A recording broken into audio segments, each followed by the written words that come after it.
To them come. Here is Bruce Lee displaying Kato and Van Williams. I'll say it the Chinese way. 多謝晒. Thank you very much. Now, Bruce, just look right into the camera lens right here and tell us your name, your age, and where you were born. My last name is Lee, Bruce Lee. I was born in San Francisco in 1940. I'm 24 right now. And you worked in motion pictures in Hong Kong? Yes, since I was around 6 years old. And when did you leave Hong Kong? 1959, when I was 18. I see. Now look over to me, Bruce, as we talk. I understand you just had a baby boy? Yeah. And you've lost a little sleep over it, have you? 3 nights. And tell the crew what time they shoot the pictures in Hong Kong.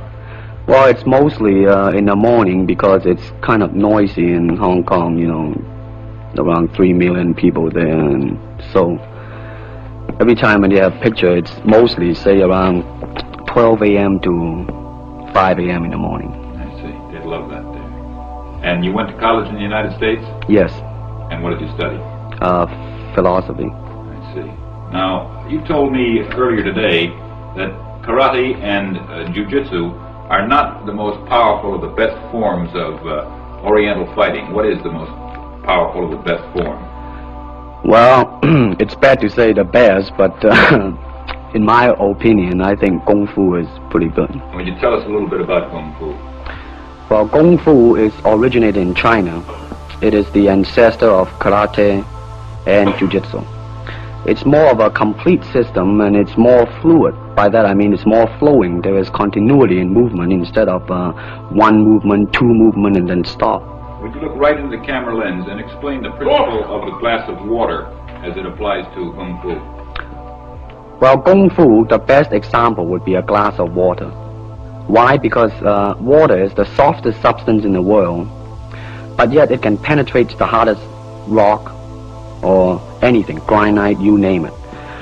Water also is insubstantial. By that I mean you cannot grasp hold of it. You cannot punch it and hurt it. So every Kung Fu man is trying to do that, to be soft like water and flexible and adapt itself to the opponent. I see. What's the difference between a Kung Fu punch and a karate punch? Well, the karate punch is like an iron bar, whack. A Kung Fu punch is like an iron chain with an iron ball attached to the end, and it go whang, and it hurt inside. Okay. Now we're going to cut, and in just a second we'll have you stand up and show us some Kung Fu and some movements in Kung Fu. Okay. Cut. Please. Now look directly into the camera, Bruce. Directly at it. And now give me a 3/4 this way. And hold it. And give me a profile that way, all the way. Good. Hold it.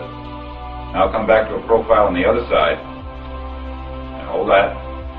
Give me a 3/4 on that side. And then give me right into the camera again. All right, now the camera will pull back. And Bruce, first show me the movements in the classical Chinese theater. Classical Chinese Well, theater. you know what we talked about in the office.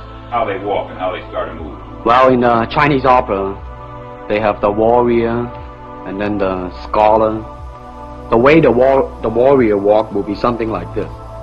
Walking this way, straight, come out, bend, straight, and then walk out again. An ordinary scholar would be just like a female, a weakling, 90 pounds in child Alice. You'll be just walking, you know, like a girl, real, shoulder up and everything. So by the way they walk, you can immediately tell who they are. Right, what character they represent. Now, show us some Kung Fu movements. Well, it is hard to show it alone, but I will try to do my best. All right, maybe one of the fellows will walk in. You want to walk Yeah, it would be... Go ahead. Go ahead. Go ahead. Come on, Lee. Okay.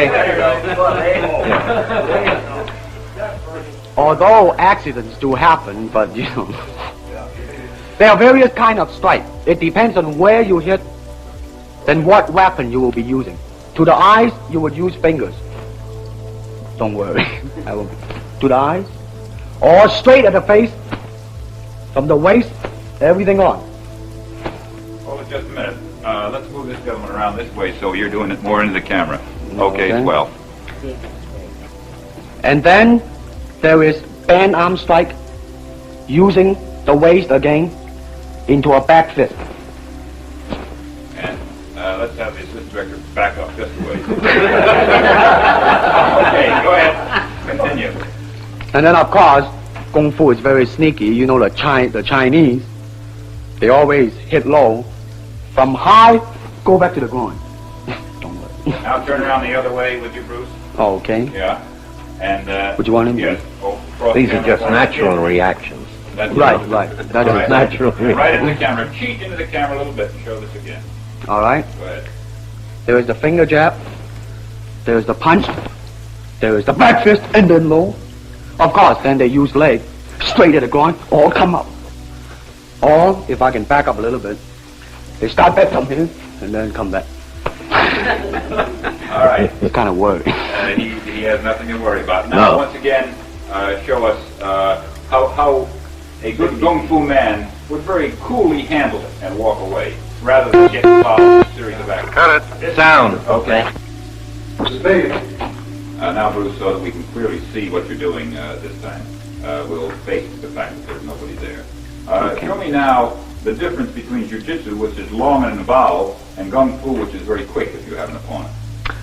All right, for instance, you will read it in the book, in the magazine and everything, that when somebody grab you, you will first do this, and then this, and then thousands of steps before you do a single thing.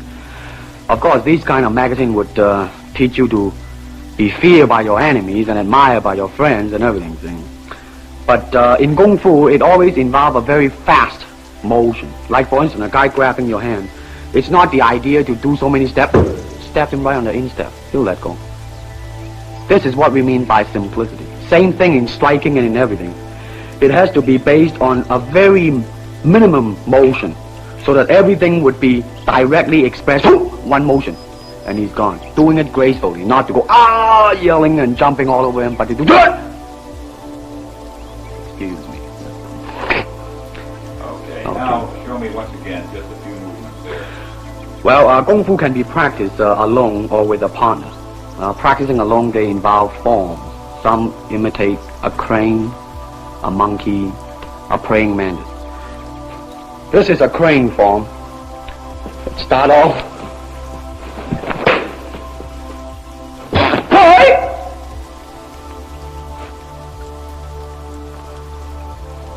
This is one of the movement involved. Show us one more movement and then we'll be all through. Okay, I'm glad to hear that. They have the tiger that start like a tiger, using claw to claw the face, or the beak of the crane to the eyes move.